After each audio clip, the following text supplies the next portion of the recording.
Right Gita గారు respond. ఇక్కడ రోజు మీరు మాట్లాడే మాటలు వినే కదా సార్. మేము ఆయన అడిగిన ప్రశ్నకు నేను ఆన్సర్ చేశాను, మీకు నేను ఆన్సర్ చేయలేదు. వర్మ గారికి నేను ఆన్సర్ చేశాను, ఆయన ఏమన్నారో అది జవాబు చెప్పాను. సరే మాట్లాడారు. వర్మ గారు ఒకటే విషయం గుర్తుపెట్టుకోండి, నాకు వైసీపీ మీద ఏమి ప్రశ్నలు గర్జే ఉండదు, కేఎస్ ప్రసాద్ గారి మీద నాకే శత్రుత్వం ఆస్తగదా లేకుండవు సార్. ఇక్కడ పాయింట్ ఏంటంటే ఈ గత వారం రోజులుగా ఏం జరుగుతుందో దాని గురించి మాత్రమే మేము ప్రస్తావించి మాట్లాడుతున్నాం.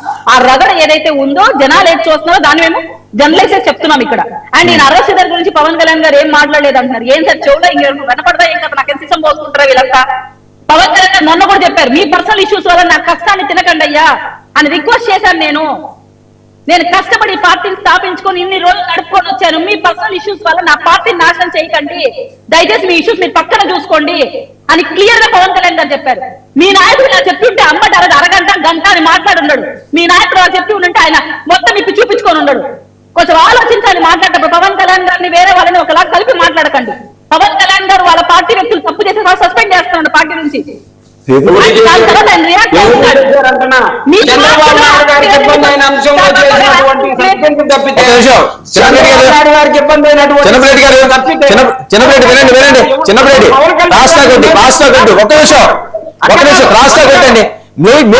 వెళ్ళిపోతారు, క్రాస్ టాక్ చేస్తే మ్యూట్కి వెళ్ళిపోతారు ఎవరన్నా. వెయిట్ చేయండి, మీరు మాట్లాడలేదు కదా. పవన్ కళ్యాణ్ గారికి ఎలా తెలుస్తుంది సార్ వీళ్ళ పర్సనల్ ఇష్యూస్ ఏమున్నాయి, వీళ్ళ పర్సనల్ ఏం గొడవ పడుతున్నారు ఆయనకి ఏం తెలుస్తుంది సార్? అయినా కూడా ఆయన రాసుకొని వస్తున్నారు. కానీ అంబటి గారు ఓపెన్ గా గంట అరగంట వస్తే ఒక్క మాట స్పందించారు సార్. జగన్మోహన్ రెడ్డి గారు ఒక్క మాట అన్నారా సార్? ఒక క్రమశిక్షణ చర్య తీసుకున్నారా జగన్మోహన్ రెడ్డి గారు? అలాగే ఒక ఎంపీ మొత్తం ఇప్పి చూపించాడు, కనీసం ఒక మాట ఆయన అన్నారా సార్? మహిళల్ని కించపరిచేలా ఒక ఆమెను తీసుకొని వచ్చి వాళ్ళ అధికార సంస్థను తీసుకొని వచ్చి పచ్చి బూతులు మాట్లాడారు సార్. పచ్చి బూతులు వినలేం మనం.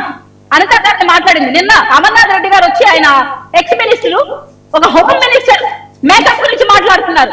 ఇంతకైనా నిజమైన పార్టీ ఇంకోటి ఉంటుందా? ఇంతమైన నిజమైన వ్యక్తి ఇంకోటి ఉంటుందా? ఒక మహిళ ఆవిడ హుందాగా అంపరాలు చేసుకుంటుంటే ఒకవేళ ఆమెను మాట్లాడాలంటే మీరు వినపరంగా మాట్లాడండి. అమ్మ మీరు హోమ్ మినిస్టర్ గా ఏం పని చేస్తారో ఆమె క్వశ్చన్ చేయండి. ఆవిడ మేకప్ గురించి మాట్లాడతారు. వీళ్ళు వచ్చి మాకు నీతులు చెప్తున్నారు. ఆరోగ్య విషయంలో ఏం మాట్లాడారు? ఏంటి వంశీ సార్ ఇప్పుడు చిన్నప్రెడ్డి గారు చాలా బ్రహ్మాండంగా చెప్పారు సార్.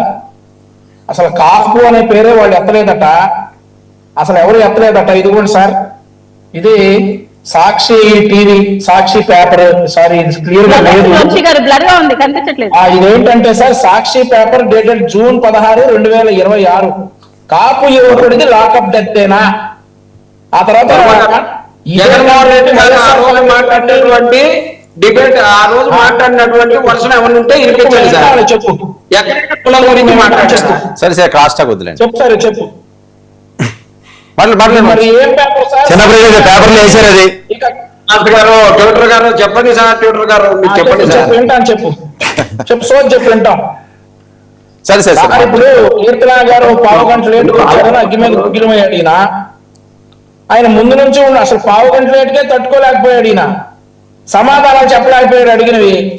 ఇక కాపు అనేటటువంటిది ప్రతి వైఎస్ఆర్ కాంగ్రెస్ పార్టీ నాయకుడు వాళ్ళ సోషల్ మీడియా అకౌంట్ లో కావచ్చు, వాళ్ళు మాట్లాడినటువంటి ప్రెస్ మీట్ లో కావచ్చు, కాపు యువకుడు సాయి కృష్ణ అని మాట్లాడినప్పుడు ఏమైపోయాడు సార్ చిన్నప్రెడ్డి అమ్మాయి? ఈ రోజు సాక్షి పేపర్ కాపు యువకుడికి లాకప్ డెత్తేనా? ఇదే పేపర్ కట్ చేసి YSR Congress party official Twitter handle లో పెడతారు. ఫేస్బుక్ ఎటు ఎగిరిపోయింది కాబట్టి ట్విట్టర్ లో పెడతారు. ఈయనకి వచ్చి నీతులు చెప్తాడు. అసలు కాపు యువకుడు మేము అనలేదు, తెలుగుదేశం వాళ్ళు అంటా ఉన్నారు అనేసి. ఎవరన్నారో తెలుసు, ఏ విషయాలు ఎవరు మాట్లాడారో తెలుసు. చిన్నప్రెడ్డి గారి దగ్గరికి వచ్చేసి ఏదో బ్లఫ్ చేయడానికి ట్రై చేస్తాడు. సో ఇవన్నీ కాదు, జగన్మోహన్ రెడ్డి గారి హయాంలో 693 మంది ఈ సెకండ్ ఇన్స్టాల్మెంట్ కట్టించుకోలేక శిథిలమైపోయారు, చితికిపోయారు కాపు యువకులు. వారిని వారికి ఎప్పుడు న్యాయం చేస్తారు? ఫిబ్రవరి 2023